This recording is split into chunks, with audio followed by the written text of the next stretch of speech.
और शेयर कर देता हूँ पहले मैं अपना स्क्रीन, तब आपको ये और समझ में आएगा। हम्म। और ये आपने देखा, अभी सबको क्लियरली दिख रहा होगा शायद।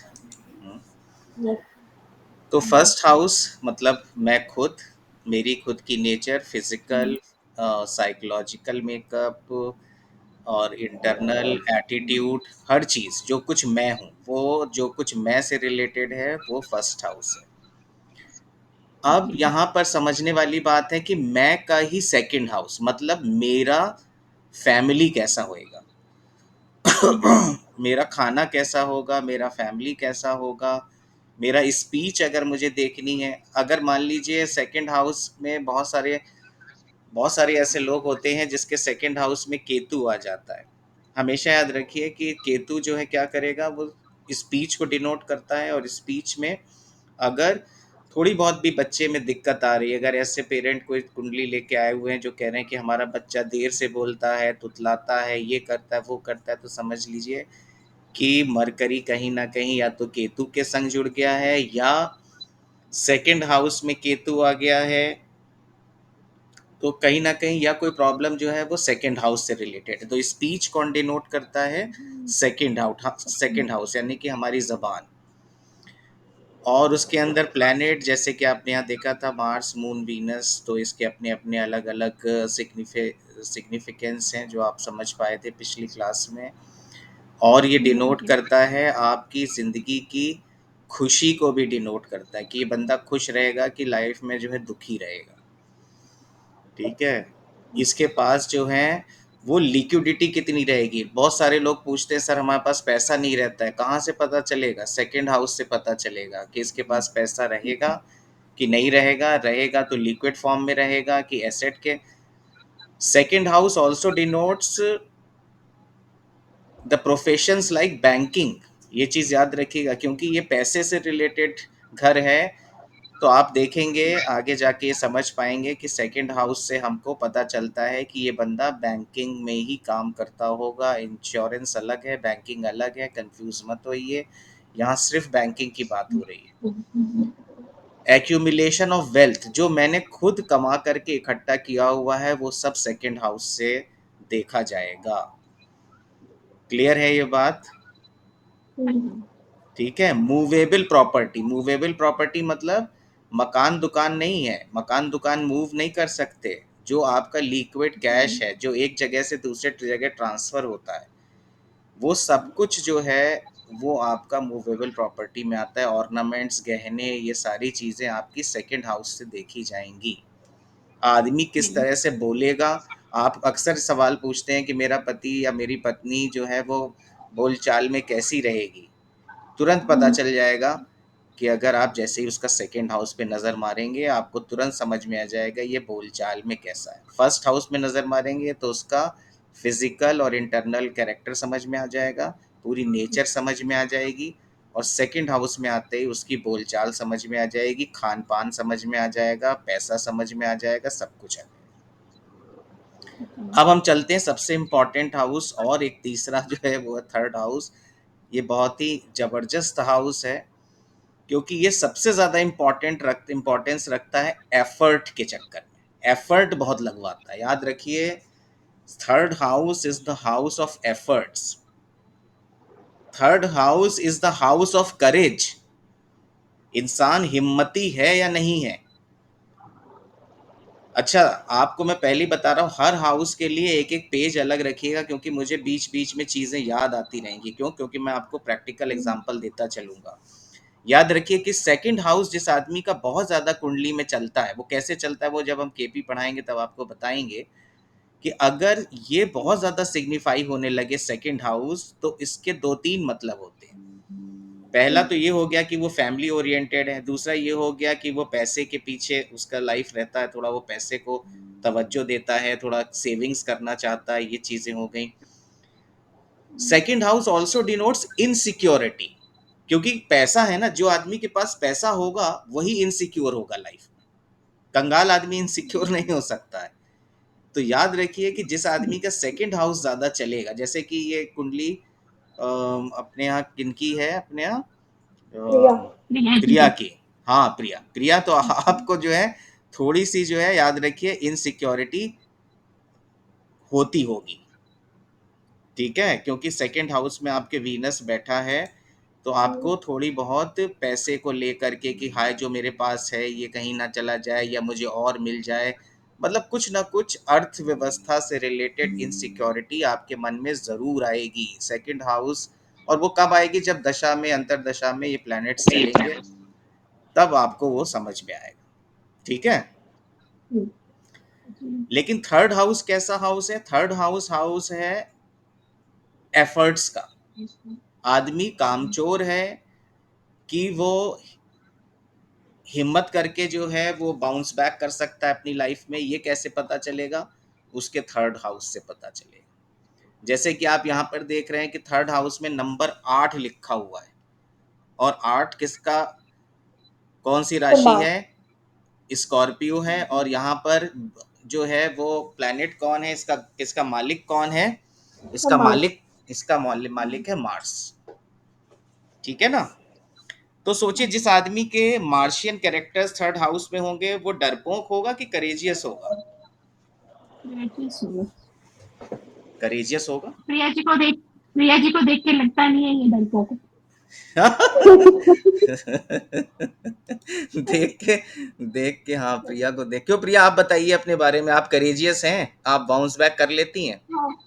हाँ सर, कर लेती हूँ। बिल्कुल। तो ये बात समझने वाली है, आपको यहीं से समझ में आ जाएगा कि प्रिया जी को डर लगेगा कि नहीं लगेगा। जिंदगी में बहुत सारे लोग ऐसे होते हैं जो कि कॉन्फिडेंस लूज कर जाते हैं, घबरा जाते हैं। कुछ लोगों की तो अकेले जो है रेड रोड भी मैंने देखा है, कुछ लड़कियां जो है वो क्रॉस नहीं कर पाती। तो कहने का मतलब ये है कि अगर यहाँ पर मार्स है तो सिंपल सी बात है, या मार्स का घर है, सिंपल सी बात है कि थर्ड हाउस एफर्ट्स है, करेज है, बहुत अच्छी बात है। आपका अगर थर्ड हाउस चल रहा है और उसमें स्ट्रांग घर बना हुआ है जैसे मार्स का घर है, तो आपके अंदर बहुत हिम्मत है, बहुत हिम्मत है वापस आने की। और मार्स एक चीज को और डिनोट करता है, कॉन्फिडेंस को।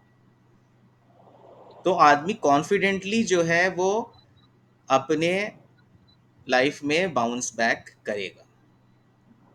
ये थर्ड हाउस हो गया। थर्ड हाउस और एक इंपॉर्टेंट चीज दर्शाता है, आपके छोटे भाई बहन, ये सबसे ज्यादा इंपॉर्टेंट है। क्यों, क्योंकि यहीं से हमें पता चल जाता है कि हमारा छोटा भाई बहन अगर मार्स के साथ एसोसिएटेड है तो इसका मतलब क्या है कि वो थोड़ा सा तेज होगा। अगर मरकरी के साथ एसोसिएटेड है तो इसका मतलब है कि थोड़ा बुद्धिमान होगा।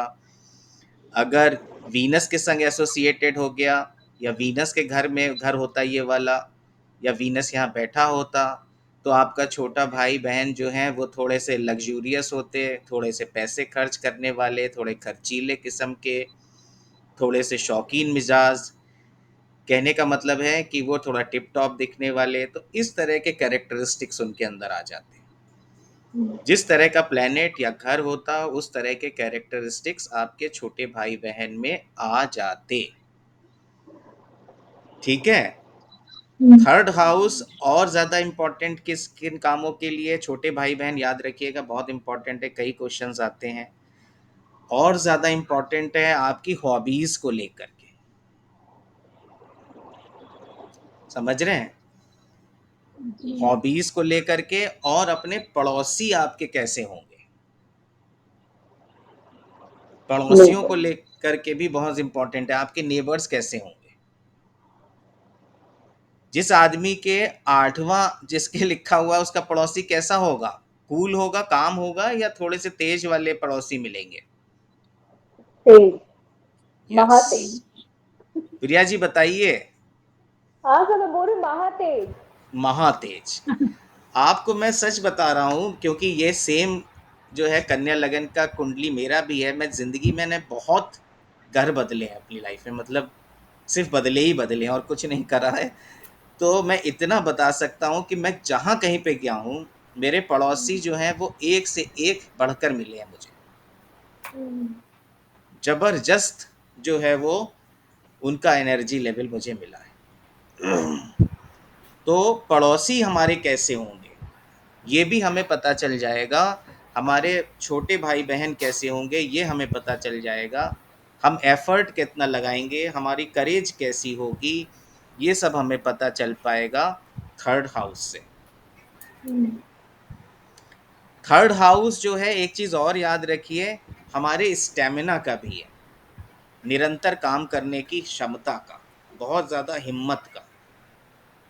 ऐसे लोग जो हैं वो बड़े मैच्योर्ड अप्रोच के होते हैं, मतलब ऐसे लोग होते हैं कि जिसमें जैसे बहुत सारे लोग आपने देखे होंगे वो भूत प्रेत ये वो करके बहुत ज़्यादा डरते फिरते रहते हैं, ये लोगों को ज़्यादा फर्क नहीं पड़ता है हाँ इस सर, मैं तरह। लीडर हूँ।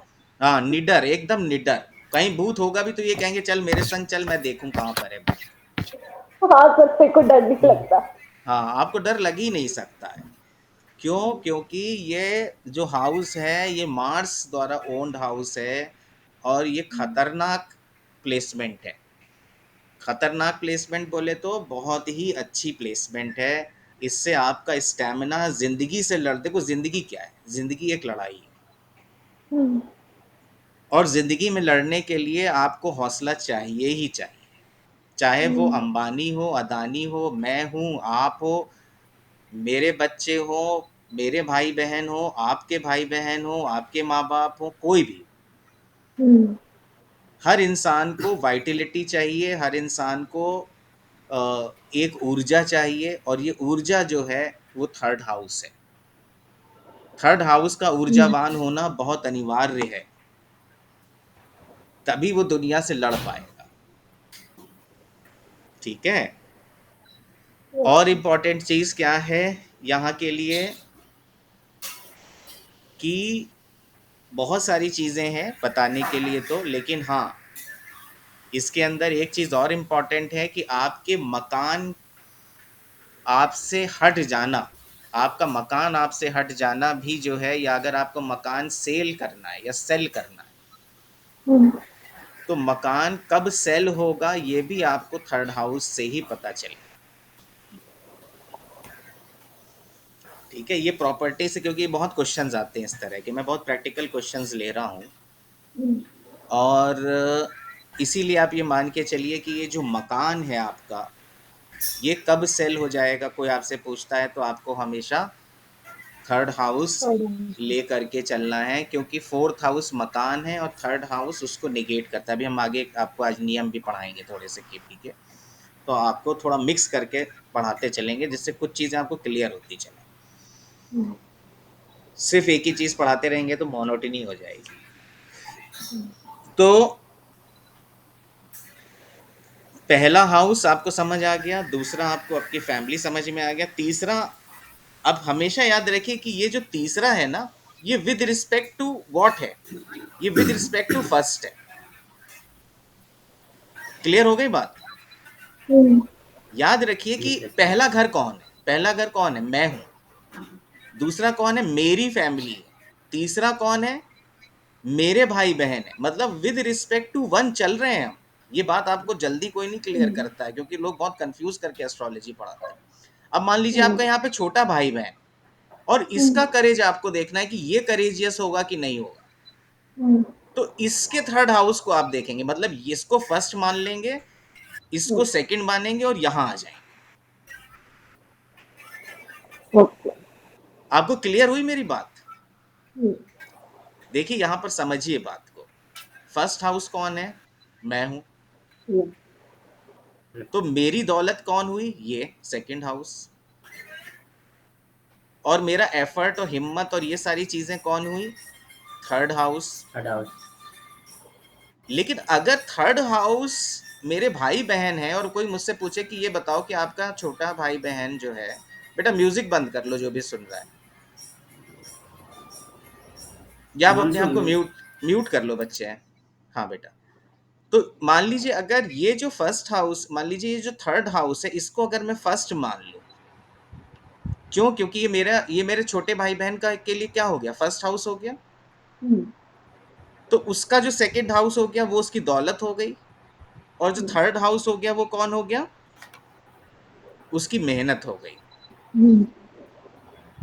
तो ऐसे देखा जाता है। जैसे सेवेंथ हाउस मेरे स्पाउस का घर है, तो कोई मुझसे पूछता है कि भाई मेरे पति का या मेरी पत्नी का जो है वो दौलत कैसी रहेगी, या वो जिंदगी में क्या बनेगा, या मतलब क्या कर पैसे कमाएगा कितना, तो मैं यहां से सीधे सीधे उसके सेकंड हाउस पे चला जाऊं।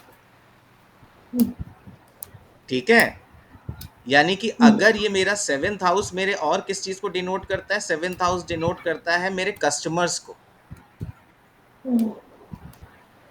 तो अगर कस्टमर्स को, अगर मुझे देखना है कि मेरे मेरे से कस्टमर्स को फायदा होगा कि नहीं होगा, तो मैं उसके सेकंड हाउस पे चला जाऊंगा। इसका मतलब क्या हुआ कि जो मेरा एर्थ हाउस है वो कस्टमर का सेकंड हाउस है, यानी जब मेरी जेब से पैसा जाएगा तो मेरे कस्टमर के पास चला जाएगा। क्यों? क्योंकि वो गेन कर जाएगा। और अगर उससे मेरा पैसा, अगर उससे मैंने पैसे निकलवा लिए तो वो मेरे पास आ जाएगा। तो जब कस्टमर का एर्थ हाउस चलेगा तो मुझे गेन होगा, और जब मेरा एर्थ हाउस चलेगा तो कस्टमर को गेन होगा। आपको क्लियर हो रही बात? या कॉम्प्लेक्स लग रहा है थोड़ा सा? देखिए, मान लीजिए कि मैं ऐसे किसी बिजनेस में हूं जिसमें सामने वाली पार्टी हमेशा इन्वॉल्व होती है, मतलब हम दोनों के बीच में एक ट्रांजैक्शन होता है। तो सेवेंथ हाउस डिनोट क्या करता है? सेवेंथ हाउस मेरे कस्टमर को डिनोट करता है, मेरे क्लाइंट को डिनोट करता है। क्लाइंट को फायदा कब होगा? जब उसका सेकंड हाउस चलना शुरू हो जाए, यानी कि उसका पैसा इस समय अंतरा, हाँ, इस समय मान लीजिए कोई ऐसी दशा चल रही है, कोई ऐसी अंतर दशा चल रही है, प्रत्यंतर दशा चल रही है, जिसके अंदर देखा मैंने कि भाई एर्थ हाउस जो है मेरा एक्टिवेट हो गया है। अगर मेरा एर्थ हाउस एक्टिवेट हो गया, इसका मतलब किसका फायदा होना शुरू हो गया है? कस्टमर का। कस्टमर का फायदा हो रहा है। और अगर मेरा सेकंड हाउस एक्टिवेट हो गया, इसका मतलब क्या हो रहा है? मेरा फायदा हो रहा है और कस्टमर की जेब से पैसा ढीला हो रहा है। अभी समझ आया बात? बहुत इंपॉर्टेंट कंसेप्ट है ये, बहुत ज्यादा इंपॉर्टेंट। अब यहां से देखिए, अभी थर्ड हाउस पे हम वापस आ जाते हैं, क्योंकि फिर कहानी बहुत, मैं कहीं लंबा ना निकल जाऊं। Let's confine to third house. तो थर्ड हाउस हमारा करेज हो गया, हमारी हिम्मत हो गई, एफर्ट्स हो गए। और थर्ड हाउस हमारे सिबलिंग्स हो गए, यंगर वाले सिबलिंग्स हो गए। हमारा मोटिवेशन हो गया, हमारे नेबर्स हो गए, हमारे डिज़ायर हो गए, हमारे घर बिकने की प्रोबेबिलिटी हो गई, हमारा स्टेमिना हो गया, ना थकने की आदत हो गई। और थर्ड हाउस क्या डिनोट करता है? थर्ड हाउस और डिनोट करता है सारा मीडिया, जितने तरह का मीडिया होता है, चाहे वो पब्लिशिंग है, कोई राइटर बनना चाहता है, कोई कुछ किताब लिखना चाहता है, कोई प्रोफेशन वाइज अगर कोई किताब लिखे, कोई मीडिया में हो, कोई पब्लिशिंग में हो, समझ रहे हैं? चाहे वो इलेक्ट्रॉनिक मीडिया हो, चाहे वो कम्युनिकेशन हो। कम्युनिकेशन का हाउस भी कौन सा हाउस है? थर्ड हाउस है। कोई आपसे पूछता है भाई कि मैंने, मेरा ऑफर लेटर कब आएगा, कम्युनि डॉक्यूमेंटेशन, किसी ने वीजा के लिए अप्लाई करा, डॉक्यूमेंटेशन का हाउस भी कौन सा हाउस है? थर्ड हाउस है। तो मेरे जो डॉक्यूमेंट्स होते हैं, मेरा मान लीजिए कहीं वीजा के लिए मैंने अप्लाई करा, तो उसके जो डॉक्यूमेंट्स का जो काम चल रहा है, या जो उसकी कम्युनिकेशन हो रही है, वो मुझे कहाँ से पता चलेगी? कि थर्ड हाउस से हो रही है। मैं थर्ड हाउस को जा करके फिर देखूंगा और फिर उसको रिलेट करूंगा। तो हमें हाउस कौन सा दे, याद रखिए, हमें ये क्यों जरूरी है हमारे लिए पढ़ना, कि जिस भी काम का जो प्रश्न है वो उसके हाउस से रिलेटेड है। कोई मेरे कैरेक्टरिस्टिक्स के बारे में जानना चाहता है कि प्रशांत मिश्रा जो है वो चोरी करते हैं, बदमाशी करते हैं, कि अच्छे इंसान हैं, कि बुरे इंसान हैं, कि अकड़ू हैं, कि बदमाश हैं, कि जो है ढीलू हैं, कौन है? तो ये पता चलेगा आपको फर्स्ट हाउस से। सेकंड हाउस से फर्स्ट पता हाउस। चलेगा कि भाई इनकी फैमिली में क्या रहता है, क्या झगड़े वाले हैं, प्यार मोहब्बत से रहते हैं, पैसा कितना है, खाना किस तरह का खाते हैं, बोलचाल में कैसे हैं। तो ये सब आपको पता चलेगा। और इनकी मूवेबल प्रॉपर्टी कितनी है, क्या इनके पास कोई लिक्विडिटी है, बिल्कुल कंगाल है, कौन है ये। ठीक है, खुश रहना पसंद करते हैं कि नहीं खुश रहना पसंद करते हैं, कि बिल्कुल मुंह बना के पड़े रहते हैं। ठीक है, इनके मुंह में, बालों में, गालों में, जीभ में किसी तरह की कोई बीमारी होगी कि नहीं होगी, ये सब हमें पता चलेगा सेकंड हाउस से। इनकी जो राइट आई है वो भी डिनोट होती है सेकंड हाउस से। लेकिन थर्ड हाउस में फिर जब हम आते हैं तो सारा मीडिया जितना है, जितना कम्युनिकेशन का पार्ट है, चाहे वो रिटन हो, चाहे वो इलेक्ट्रॉनिक हो, चाहे वो पब्लिशिंग हो, ये सब आपको कौन बताएगा? ये आपको थर्ड हाउस। बताएगा थर्ड हाउस। छोटे भाई बहन के बारे में थर्ड हाउस बताएगा। छोटे भाई बहन के रिस्पेक्ट में उनको क्या मिलेगा लाइफ में, ये भी यहीं से पता चल जाएगा। आपको छोटे भाई बहन की कुंडली उठाने की जरूरत ही नहीं, आपको पता है कि उनका सेकंड हाउस ये है, उनका थर्ड हाउस ये है, उनका फोर्थ हाउस ये है, उनका फिफ्थ सिक्स सेवन। यानी कि मेरे छोटे भाई बहन की बीवी या पति यहाँ नाइन्थ हाउस से मुझे पता चल जाएगा। और उसके बाद फिर मैं आगे बढ़ जाऊंगा, इस तरह मैं उनके पूरे जीवन काल को यहीं से ही निपटा लूंगा, अपने छोटे भाई बहन को यहीं से ही देख करके बता दी। ये हो गया मामला पक्का। इसके अलावा जो मैंने अभी आपको दो तीन चीजें नहीं बताई हैं वो ये हैं कि जो पहला घर होता है वो उम्र भी बताता है, लेकिन ये हम एक्चुअली कैलकुलेट नहीं करते हैं किसी का भी। ठीक है, कोई भी ऐसा प्रश्न आता है तो अगर हमें कुछ ऐसा दिखता भी है तो भी हम ज्यादा, जब तक कोई बहुत बड़ी बात ना हो, उम्र की कोई बात नहीं की जाती एस्ट्रोलॉजी में बहुत ज्यादा। तो पहला जो घर होता है वो आपकी उम्र का घर भी होता है।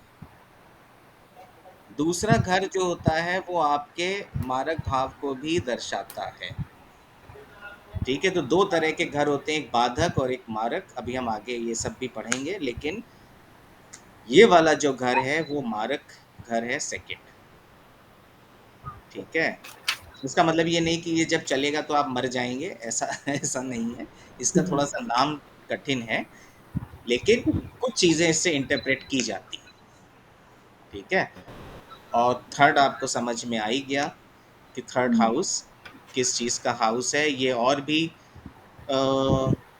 डिनोट करता है कई और सारी चीज़ों को भी। थर्ड हाउस कम्युनिकेशन भी हो गया। डॉक्यूमेंटेशन बहुत इंपॉर्टेंट है, ज़रूर लिख लीजिएगा, कहीं यहाँ इसमें कहीं लिखा नहीं है इस तरफ, है ना?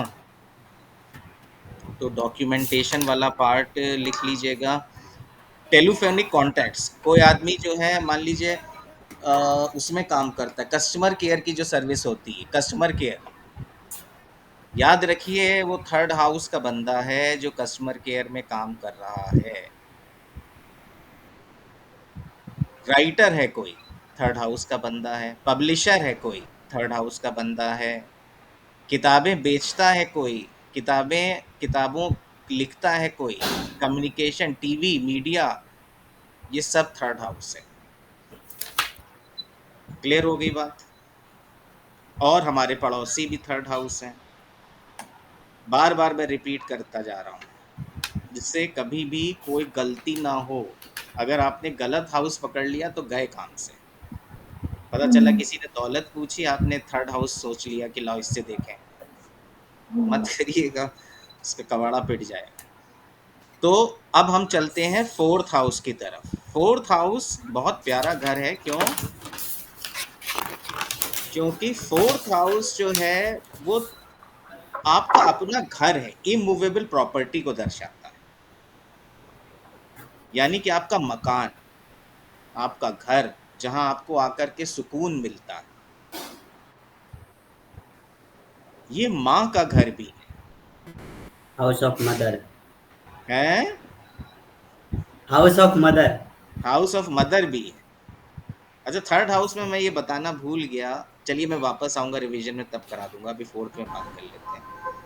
तो फोर्थ हाउस जो है वो व्हीकल्स का घर भी है।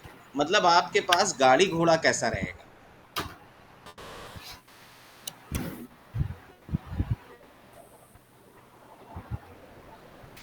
आप समझ रहे हैं, गाड़ी घोड़े का घर भी जो है वो क्या है,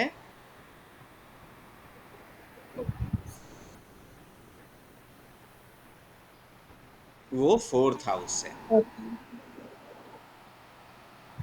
मकान, व्हीकल्स, आपकी बेसिक एजुकेशन जितनी है, ग्रेजुएशन तक की एटलीस्ट, वो आपकी जो है वो फोर्थ हाउस है।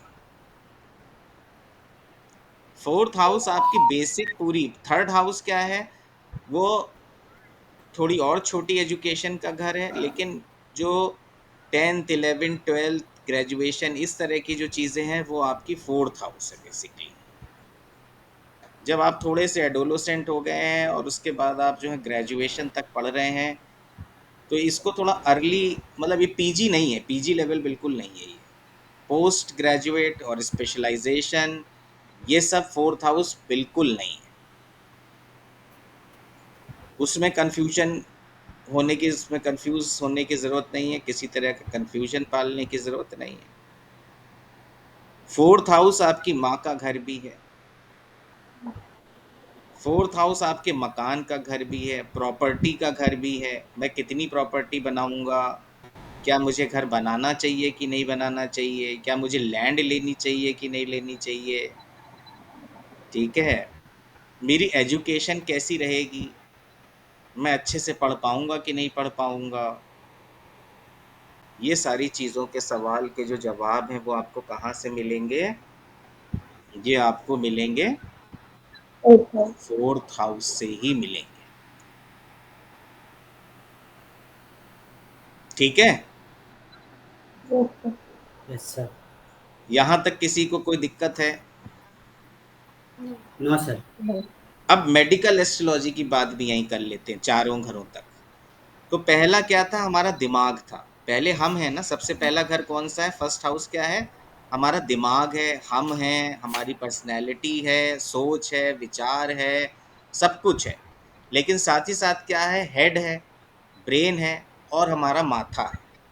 कई लोगों के, जैसे मेरे ही बचपन में माथे में कट लग गया था, उस समय ट्रांजिट में यहाँ पर था केतु, तो मेरे फोरहेड में यहाँ भावों के पास, आईब्रोज के पास क्या लगा हुआ है, कट लगा हुआ है। और मेरा अच्छा खासा बचपन में एक्सीडेंट हो गया था, तो मेरा जो था उस समय केतु फर्स्ट से सेकंड हाउस की तरफ ट्रांजिट कर रहा था। जब मैंने अब समझा कि आखिर मुझे चोट क्यों लगी थी, तो मुझे अब समझ में आया कि वो इसलिए लगी थी कि केतु जो है वो कैंची है,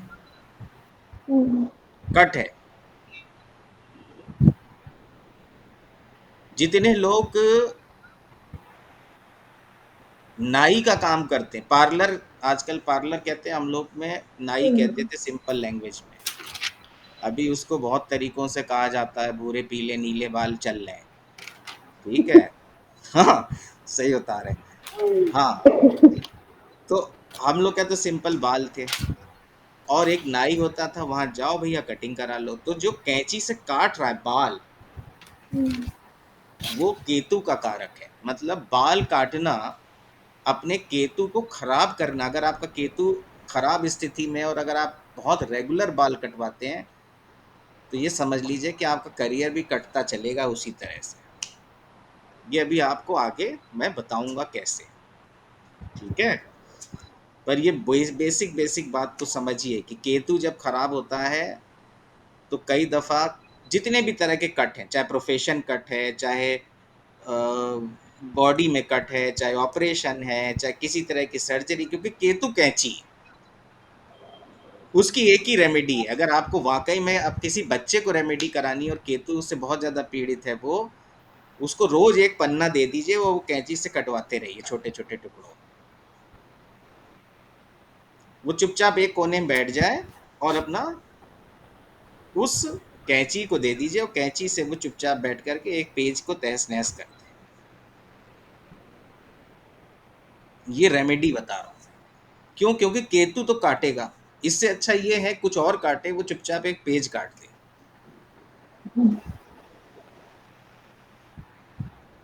समझ आ रही है बात? क्योंकि आप अगर ये सोच रहे हैं कि मैं बहुत खराब केतु की पूजा करके उसे प्रसन्न कर लूंगा और केतु खुश होकर के नाचने लगेंगे, तो कभी नहीं होगा। तो इससे अच्छा ये है कि उनको काटना ही है, तो भैया हमारे को काटने से अच्छा है कि एक आध पेपर कटवाते रहो रोज। तो ये एक टेक्निक है, ये नए तरह की टेक्निक है जिसको कि हम लोग इस्तेमाल करते हैं कि अगर ये नहीं होगा तो हम इसकी जगह क्या करवा दें। मतलब मान लो आपकी तरफ एक भाला किसी ने फेंक दिया, अब वो भाला तो जो है आपके कहीं ना कहीं लगेगा ही, तो आप ऐसी जगह मत लगवाइए कि आप मरी जाए। गला ही मत दे दीजिए उसके आगे, कोई ऐसी चीज छोटी मोटी दे दीजिए, बाल ऐसे पकड़ के खड़े हो जाए, क्या पता बाल ही काट के निकल जाए।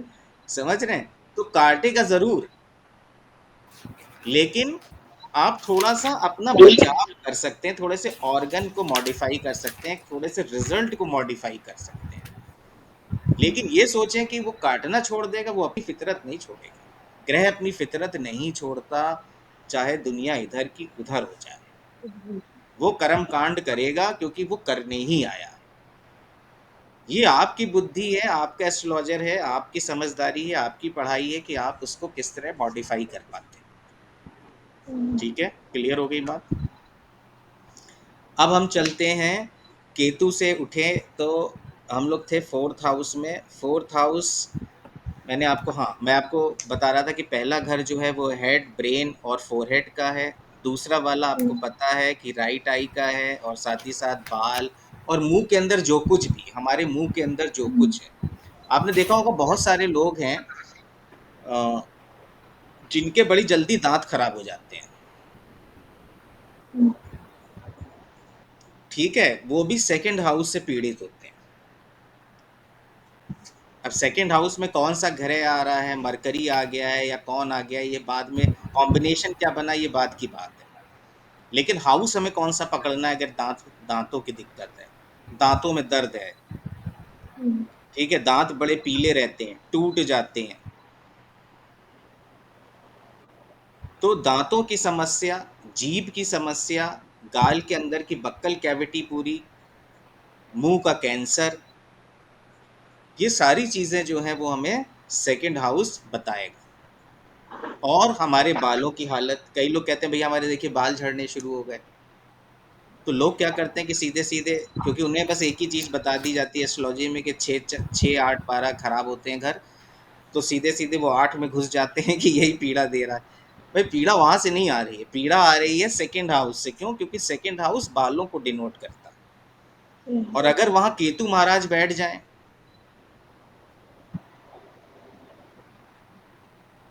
तो बालों की कोई ना कोई समस्या बनी रहेगी, या बाल झड़ने भी शुरू हो सकते हैं। ठीक है, तो इस तरह से हम इसको देखेंगे। और हमारी याद रखने की क्षमता, मेमोरी भी जो है वो सेकंड हाउस है, ये चीज याद रखिएगा। आप लोग देखते हैं कि आजकल सबसे ज्यादा जो कॉमन है वो थायराइड की प्रॉब्लम कही जाती है, कि भाई थायरॉक्सिन का लेवल या तो बढ़ गया है या कम हो गया है। तो पता चला कि भाई अब इनका मोटापा क्यों बढ़ रहा है, क्योंकि थायराइड खराब हो गया। थायराइड कहाँ से आ रहा है? थायराइड भी सेकेंड हाउस से आ रहा है। और इस गले के यहाँ तक तो हम सेकेंड हाउस हैं, फिर जैसे ही हम शोल्डर्स पे आ जाते हैं और अपने हाथों में आ जाते हैं, यानी स्पॉन्डिलाइटिस की तरफ आ जाते हैं, एक बीमारी जो सबसे ज्यादा कॉमन है वो क्या है? वो है स्पॉन्डिलाइटिस, यानी कि कंधों में दर्द, गर्दन में दर्द। आजकल आप देखते हैं बहुत ज़्यादा कंप्यूटर के आके बैठ के काम करना पड़ता है, तो कंप्यूटर में इसमें कंधों में दर्द हो जाता है। और हाथों में, आर्म्स में जो है ये दर्द उतर के चला आता है। तो ये सब क्या है? ये सब बीमारियां कहाँ से आ रही हैं? तीसरे घर से आ रही हैं। तो आपको झट से समझ में आ जाएगा कि ये तीसरा घर हमें, अब वो क्या कॉम्बिनेशन बनेगा वो मैं भी आपको सिखाऊंगा। लेकिन अभी आपको क्या समझना है कि ये हमें घर कौन सा पकड़ना है, थर्ड हाउस हमारे लिए जीवन में क्या क्या कर सकता है। बहुत सारे लोगों को रिस्ट में यहाँ पर दिक्कत होती है, कंप्यूटर में काम करते हैं, एक बीमारी होती है कार्पल टनल सिंड्रोम, वो यहाँ से आपको समझ में आ जाएगी कि भैया लिखते लिखते ये बैठ गया उनका, तो वो भी थर्ड हाउस है। ठीक है, ये भी इम्पोर्टेंट है आपके लिए। जितने भी हमारे अपर लिम्स यानी कि ऊपर के जो दोनों हाथ हैं, ये सब हमारे आर्थराइटिस आप देखेंगे कुछ लोगों को हाथों से स्टार्ट हो जाती है, उंगलियों से स्टार्ट हो जाती है। ठीक है, उसको कहते हैं र्यूमेटाइड आर्थराइटिस। र्यूमेटाइड आर्थराइटिस भी जो है वो थर्ड हाउस से आप देखेंगे, अगर हाथ इन्वॉल्व हो गए उसके अंदर सबसे पहले, तो ये भी यहीं से आ जाएगा। हमारी कोहनी जो है, एल्बो, ये पूरा जो कुछ है, ये पूरा हाथ जो है, ये सब हमारा थर्ड हाउस है।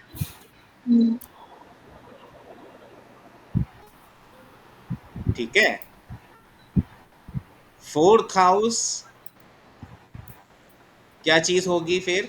हाथ के नीचे क्या आ गया हमारा? पूरा चेस्ट, लंग्स, ये सब क्या हो गए हमारे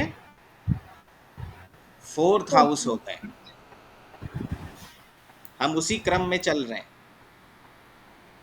अब मान लीजिए माँ के पास पैसा, या ये फोर्थ हाउस माँ का है। अब मान लीजिए कोई आपसे माँ के ऊपर सवाल पूछता है कि मेरी माँ की सेहत कैसी रहेगी, तो आपको सब कुछ फोर्थ हाउस से बता देना है कि मेरी माँ की सेहत कैसी रहेगी, उसका टेम्परेचर। जैसे आप यहाँ पर देख रहे हैं कि 9 नंबर लिखा हुआ है, और 9 नंबर जो है, 9 नंबर वाली माँ कैसी होती है, या कौन है इसका, इस हाउस का ओनर कौन है? जुपिटर। जुपिटर। जुपिटर के अंदर क्या अच्छी बात है? गुड लक, पहली चीज, भाग्य का साथ। दूसरा, जुपिटर क्या लेकर के आता है? विजडम लेकर के आता है। जुपिटर का आपको पता है कारक तत्व मैंने पढ़ा चुका हूं कि जुपिटर जो है वो विजडम लेके आता है, मैच्योरिटी लेके आता है। ठीक है, ऐसा आदमी थोड़ा ईगोइस्टिक जरूर होगा। क्यों? क्योंकि उससे लोग मोहल्ले पड़ोस के या रिश्तेदार कुछ ना कुछ पूछने आएंगे कि भैया आप हमें जरा सा गाइड, क्योंकि ये कौन है? गुरु है। माँ यहाँ पर किसका काम कर रही है? गुरु का काम कर रही है। गुरु, माँ कैसी है? गुरु के बराबर है, लेकिन थोड़ी सी डिसिप्लिन, थोड़ी सी स्ट्रिक्ट, और थोड़ी सी अपने बनाए हुए नियमों पे काम करने वाली, लेकिन गुरु की तरह उसको लोग देखेंगे, उसको लोग गुरु की तरह मानेंगे।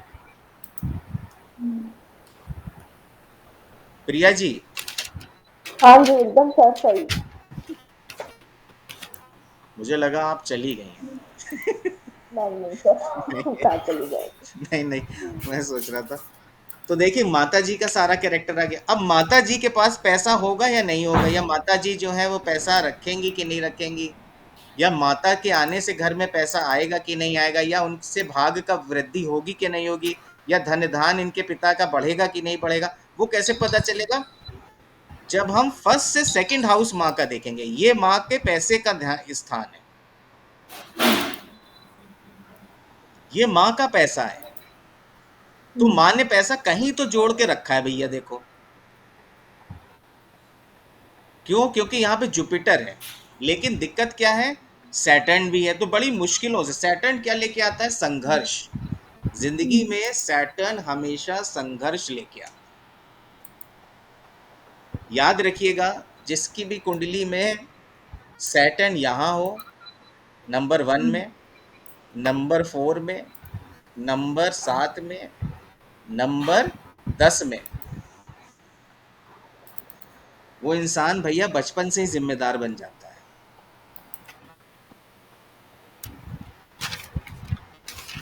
क्योंकि ये उसके सेंट्रल हाउसेस हैं, और सेंट्रल हाउसेस में अगर शनि आ जाए, तो आप ऐसा मान के चलिए कि ये अपनी जिंदगी में जिम्मेदार बच्चा होगा, ये लापरवाह हो ही नहीं सकता। क्यों? क्योंकि सैटर्न उसके कोर हाउसेस को, उसकी कोर पर्सनैलिटी को देख रहा है।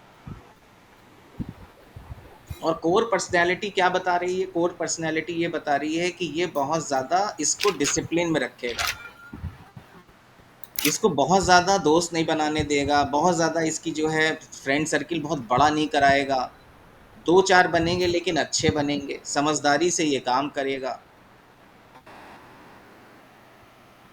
और घर वाले इसको एक जिम्मेदार बच्चे के रूप में हमेशा देखेंगे। जैसे एक शादी के अंदर आप देखते हैं कि वो एक मामा या ताऊ या चाचा को ऐसा पकड़ लिया जाता है कि जो लाइटिंग, फूल, ये सब देख रहा होता है, बाकी सब बैठ के लड्डू खा रहे होते मस्त। उसी से कह रहा था, यार एक बताओ, ये इसमें थोड़ी चाशनी कम रह गई ना, तो सारी कमियां भी वही सुनता है। आप समझ रहे हो बात? Yes sir. ये बच्चा जिम्मेदार होता है। प्रिया जी आप बताइए, आप जिम्मेदार हैं थोड़ी बहुत? हाँ सर। कभी कभी ऐसा तो नहीं लगता है कि बहुत ज्यादा जिम्मेदारी आ जाती है? नहीं, ऐसा तो नहीं बस है ना? जिम्मेदार हूँ मैं, इतना पता है। हाँ। हाँ, ठीक है। तो ये बात आप लोगों को क्लियर हो गई? Yes sir. गुड। अब देखिए, मैं आपको ये 4 घर पढ़ाने के बाद 1-2 नियम आपको पढ़ाना चाहता हूँ कृष्ण मूर्ति पद्धति के। ये तो अभी तक आप वैदिक समझ रहे थे, अब हल्का सा इसके अंदर मैं आपको एक ब्लेंड देना चाहता हूँ कृष्ण मूर्ति का। और वो क्या है? वो है ये पहला रूल, ये आज हम समझेंगे बस। The 12th house to any house negate the event. ये सबसे ज्यादा इंपॉर्टेंट है। इसका क्या मतलब होता है मैं आपको चार्ट में समझाता हूँ।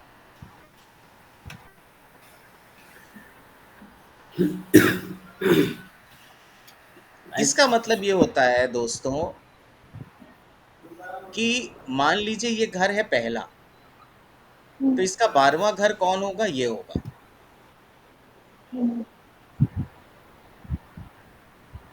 ठीक है। इसी तरीके से अगर ये दूसरे नंबर का घर है, तो इसका 12वां घर कौन सा होगा? उससे एक पहले वाला। क्यों? क्योंकि 1 2 3 4 5 6 7 8 9 10 11 12। इस घर का 12वां घर कौन है? ये घर है। इस घर का 12वां घर कौन है? ये घर है। इस घर का 12वां घर कौन है? एक पहले वाला घर है। इस घर का 12वां घर कौन है? एक पहले वाला घर है। इस घर का 12वां, इस तरह सबका 12वां उससे एक पहले वाला घर है, क्योंकि उससे पहले ही तो 12वां खत्म होगा आकर के। तो Yes. जो महान गुरुजी थे कृष्ण मूर्ति जी, उनका सिंपल लॉ है कहना। क्या उनका सिंपल लॉ है कहना? उनका कहना ये है दोस्तों कि अगर कि कोई भी 12वां घर जो होता है, या किसी भी घर से जो 12वां घर होता है, किसी भी घर से जो 12वां घर होता है, ऐसे समझिए, इसको ऐसे लिखिए, किसी भी घर से जो 12वां घर होता है, वो उस घर के, जिस घर के रेफरेंस में हम कह रहे हैं, उस घर के रिजल्ट्स को खत्म कर देता है। अब मैं आपको बताता हूँ इसका मतलब ये हुआ कि मान लीजिए यहाँ पर ये मार्स या वीनस जो है वो यहाँ पर, मान लीजिए ये वीनस का घर होता, या घर है, सॉरी, मान लीजिए वीनस का घर है, और वीनस यहाँ पे प्लेस होने की बजाय यहाँ पर प्लेस होता फर्स्ट हाउस में, तो घर किसका था? वीनस का। इसका मतलब बहुत अच्छी दौलत आनी चाहिए थी। लेकिन हुआ क्या कि उससे 12वें घर में आकर के वीनस ही बैठ गया। यानी कि उसने क्या करा, अपने से आगे वाला घर जो था, जो फर्स्ट घर था, उसके रिजल्ट को कमजोर कर दिया। हमेशा याद रखिए कि जैसे फॉर एग्जांपल मैं आपको यहाँ पर दिखाता हूँ, और इसमें बहुत ज़्यादा अभी टेंशन लेने की ज़रूरत नहीं, क्योंकि ये अभी फर्स्ट के, अभी हम बहुत सुपरफिशियली पढ़ रहे हैं। तो पता चले कि मैं आपको कोई यहाँ पर ऐसी कोई चीज़ बता दूँ और आप जो घबरा जाएं कि हाय मेरी ज़िंदगी तो एकदम तबाह हो गई, बर्बाद हो गए, हम लुट गए। ये सब नहीं हो रहा है। ठीक है, एग्जाम्पल के लिए समझा रहा हूँ। जैसे देखिए, ये सैटर्न यहाँ पर बैठा हुआ है, और आपको पता है कि 11th हाउस किसका घर होता है? 11th हाउस कौन सी राशि है? Shani Shani Shani Saturn. 11th house किस, क्या, कौन सी राशि का नाम क्या है? सी ए, सी ए, हाँ ठीक है। एक्वेरियस। हाँ। एक्वेरियस राशि का मालिक कौन होता है? सैटर्न। सैटर्न। इसका मतलब ये सैटर्न की ओनरशिप है और सैटर्न इसके जस्ट आगे है। इसका मतलब सैटर्न यहां पर है और उससे जस्ट पहले ही घर जो है सैटर्न का है। इसका मतलब क्या हुआ कि सैटर्न ने क्या करा, जो यहां पर सैटर्न अपने रिजल्ट्स देता उसको इस सैटर्न ने, पहले वाले घर ने उसको क्या करा, खत्म निगेट कर कर दिया। दिया, उसको कमजोर कर दिया। अभी क्लियर हो गई बात? इसी तरीके से जब अभी आप, इसी तरीके से जो भी घर होता है, जैसे मान लीजिए ये घर है, ये घर किसका होता है? फोर्थ हाउस किसको जुपिटर। डिनोट करता है? फोर्थ हाउस किसको डिनोट करता है? Mother house. मदर को। और हमारे घर को डिनोट करता है कि नहीं करता है? इमूवेबल प्रॉपर्टी को करता है, हमारे घर को करता है। तो इससे जो पहला वाला घर होगा वो क्या करेगा? इस घर को कमजोर इसके करेगा कि नहीं करेगा? इसीलिए जब घर बिकने वाला टाइम आएगा तो ये घर 4 नंबर चलने के बजाय क्या चलना शुरू हो जाएगा? 3 नंबर। तो इसका मतलब क्या हुआ कि जो भी हमने ये रिजल्ट्स यहाँ के पढ़े हैं कि 4 नंबर हमें घर देता है, गाड़ी देता है, बंगला देता है, माँ देता है, ये देता है, वो देता है, उसको खत्म कौन करता है? उसको खत्म उससे पहले वाला घर करता है। पहले वाला घर। इसी एक तरह पहले अगर वाला घर। हाँ, इसी तरह अगर ये हमें दौलत देता है तो इसको खत्म कौन करता है? फर्स्ट। पहले वाला। अब मैं आपको आज एक बात बताता हूँ और ये बात करोड़ों रुपए की बात है, जो मुझे नहीं पता कि कभी लोगों ने, औरों ने भी बताई होगी। बहुत अच्छी बात है। आप जितने भी सक्सेसफुल लोग देखेंगे जिनके पास बेशुमार दौलत है, बेशुमार दौलत, टाटा, अंबानी, अदानी, फदानी जो हैं, मोदी, ये वो, जो भी लोग हैं बड़े लोग, उनको हमेशा याद रखिए कि उनका सेकंड हाउस हमेशा बेटर होता है। क्यों हमेशा बेटर होता है? क्यों? क्योंकि अगर वो केवल नंबर 1 चलाएंगे, नंबर 1 का क्या मतलब होता है? सिर्फ मैं और सिर्फ मैं, इसके अलावा कोई दूसरा कुछ नहीं। मतलब आपने क्या कर रखा है, आपने अपनी कुंडली में नंबर 1 को बहुत ज्यादा एक्टिवेट कर रखा है।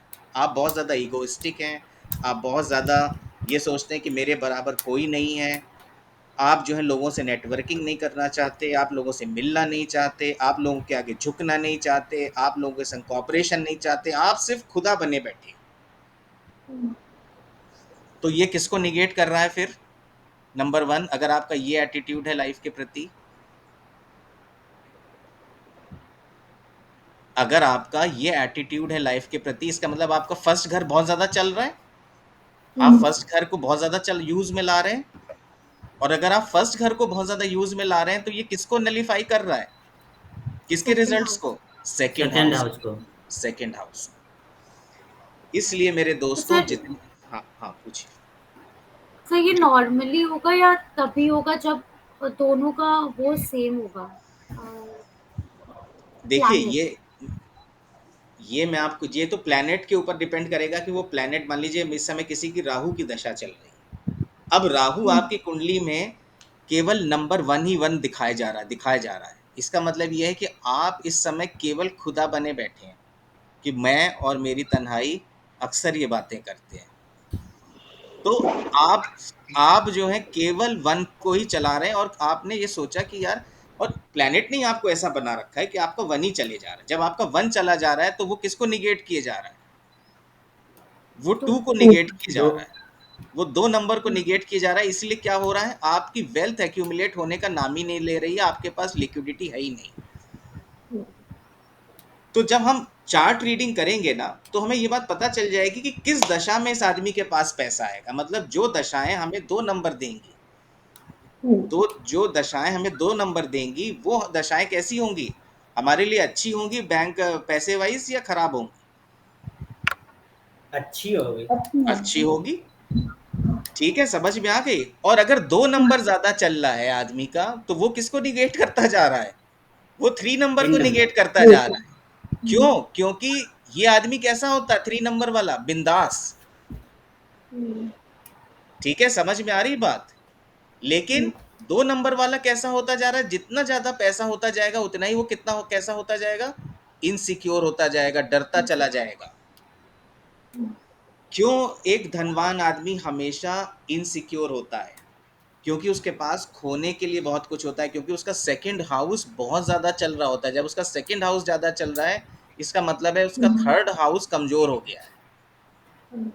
और जब उसका थर्ड हाउस कमजोर हो गया है, तो इसका मतलब ये है कि वो अब जिस तरीके से वो एक बिंदास होना चाहिए, एक तरह से कहना चाहिए कि वो करेज जिसके अंदर होती, करेज कि अरे हाँ जो होगा देखा जाएगा, चलो ठीक है। आप देखते होंगे ऑफिस के अंदर जितने भी हायर रैंक के लोग हैं वो ज्यादा चापलूस होते हैं, क्योंकि उनको हमेशा डर रहता है, क्योंकि वो बहुत मोटी सैलरी पे होते हैं। और जो नीचे वाला बेचारा जिसने जस्ट ज्वाइन करा होता है, वो नौकरी पे लात मार के चल देता, कहता है ठीक है 10-20 हजार रुपए की नौकरी कहीं और मिल जाएगी। लेकिन जो सीईओ ऑफ द कंपनी होता है, वो हमेशा अपने एक एस्ट्रोलॉजर को फोन करके पूछेगा, सर बताइए मेरी कहीं करोड़ों का पैकेज खत्म तो नहीं हो जाएगा। आप समझ रहे मैं क्या बोल रहा हूँ? मैं ये बोल रहा हूँ कि देखिए, ये जब सेकंड हाउस चलता है तो आदमी डरपोक हो जाता है। क्यों डरपोक हो जाता है? क्योंकि थर्ड हाउस कौन है? थर्ड हाउस करेज है, और सेकंड हाउस क्या है? डर है। तो जब आदमी का सेकंड हाउस ज्यादा चल गया, तो उसने थर्ड हाउस को निगेट कर दिया। और यही कृष्ण मूर्ति जी कहते हैं कि एवरी हाउस, ठीक है, ये देखिए, ये पहला नियम उनका ये है, the 12th house to any house will negate the event. So जो 12वां घर है किसी भी घर से, इस घर का 12वां घर जैसे ये है, इस घर का 12वां घर ये है, इस घर का 12वां घर ये है, इस घर का 12वां घर ये है, इस घर का 12वां घर ये है, इस घर का 12वां घर ये है, तो वो क्या करेगा? निगेट कर देगा उस रिजल्ट में। लेकिन अब यहां देखिए मौज मस्ती की बात, एक इस जगह पर अब यहां देखिए, कई बार क्या होता है कि निगेशन अच्छा भी होता है। कैसे अच्छा होता है वो आपको यहाँ इस जगह पता चलेगा। अब ये देखिए, शादी का घर है, यहाँ पर सैटर्न बैठ गया। सैटर्न किसका कारक होता है? जल्दी काम करवाने का कि देर में काम करवाने का? है लेट से काम करवाएगा। लेट से काम करवाएगा। तो इसका मतलब ये है कि इनकी शादी जो है वो लेट होगी। ठीक, मतलब जो हम अभी सुपरफिशियली देख रहे हैं उस तरह, जितना अभी सीखा है उस हिसाब से। तो इसका मतलब है कि भाई सैटर्न जो है इसको लेट करा देगा शादी को। लेकिन यहाँ क्या हो गया, यहाँ मामला उल्ट, कहते हैं ब्लेसिंग इन डिस्गाइज। वो क्या हो गया कि यहाँ पर ये घर जो है सैटर्न है दोबारा से। तो जो ये रिजल्ट देता, ये जो अपने रिजल्ट देता भरपूर मात्रा में कि चलो भैया, ये तो बहुत खुश हो रहा था यहाँ सैटर्न बैठ के कि अच्छा मैं तो डिले कराऊंगा, अब देखो कौन जल्दी शादी करा सकता है। तो उसने क्या करा कि एक घर पहले, क्योंकि 12th house from every house negate the result of that house, तो इस घर का रिजल्ट क्या था? लेट शादी होना सैटर्न के बैठने से। लेकिन ये घर क्या था? ये भी सैटर्न का घर है। तो इसने क्या करा, इस घर ने यहाँ इसको नलिफाई कर दिया। अभी क्लियर हो गई बात?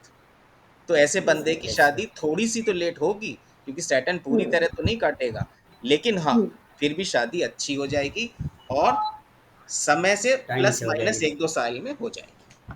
अभी क्लियर हो गई बात?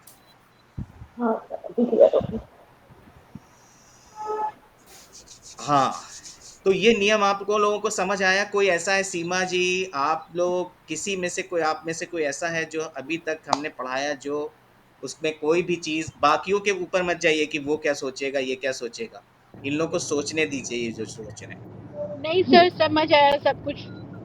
क्लियर चल रहा है मामला? हाँ जी, बिल्कुल क्लियर चल रहा है। हम लोग ड्राइव में कर रहे थे, तो इसलिए मैंने माइक और कैमरा बंद किया। ठीक है, ठीक है, ठीक है, बहुत अच्छी बात है। मैं तो खैर कैमरे पे नहीं देख रहा हूँ कौन कौन है, लेकिन बहुत नहीं अच्छे कोई नहीं सर, वो हैं। हमारे बेटा आ रहा था ना आज 6 अच्छा, महीने के बाद, इसलिए ओहो, एयरपोर्ट कहाँ? चालू है। वो बेलारूस में है ना वो? कैरेबियन से, नहीं कैरेबियन।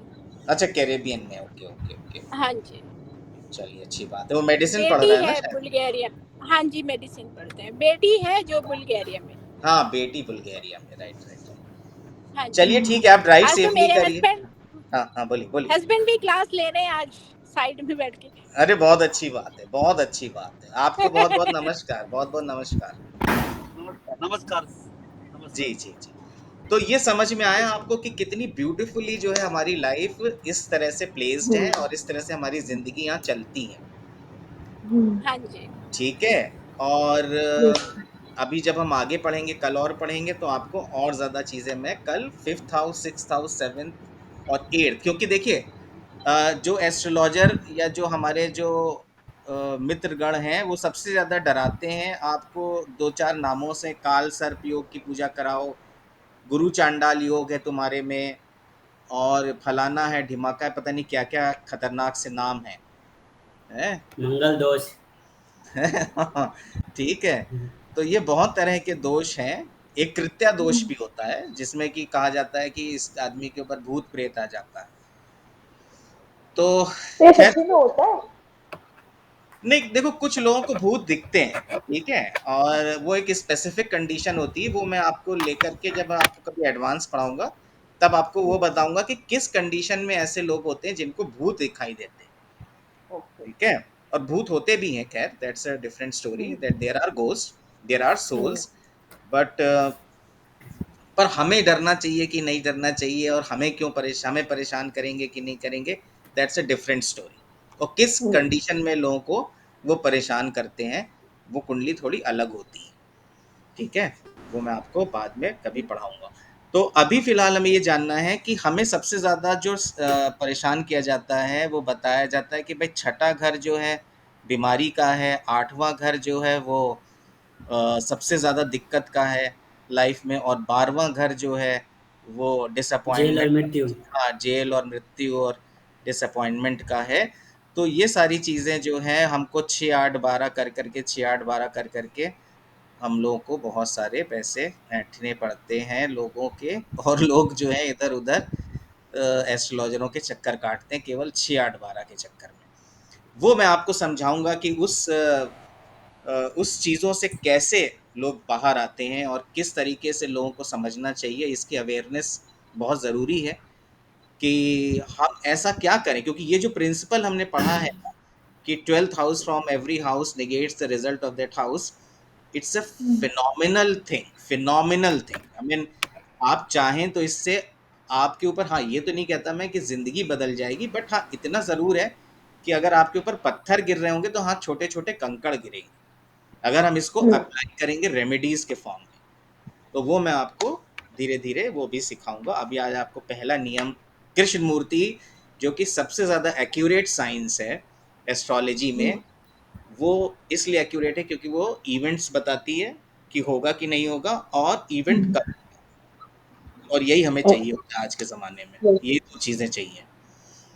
ठीक है। बाकी ऊंच का ग्रह, ग्रह कहाँ बैठा है, नीच, नीच कौन है, नीचा ऊंचा, गरम ठंडा, फायरी एलिमेंट, और ये वो आपकी जब इच्छा हो जिंदगी में बैठ के कहानी किताब की तरह पढ़ते रहिएगा, वो आपकी इच्छा है। ठीक है। मैं उस कथा में पढ़ने वाला एस्ट्रोलॉजर नहीं हूँ, मुझे सिर्फ काम की चीजें पसंद आती हैं जो रिजल्ट दें फटाफट। ठीक है। तो इसी के साथ मैं आज की सभा यहाँ पे समाप्त करूंगा। कल आप लोगों से फिर से 9 बजे मिलता हूँ। ठीक है।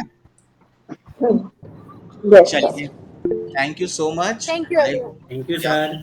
Thank you, bye bye, thank you, take bye care, sir. Thank bye you bye, sir, bye. Bye bye. Bye bye. सवाल थे मेरे कुछ।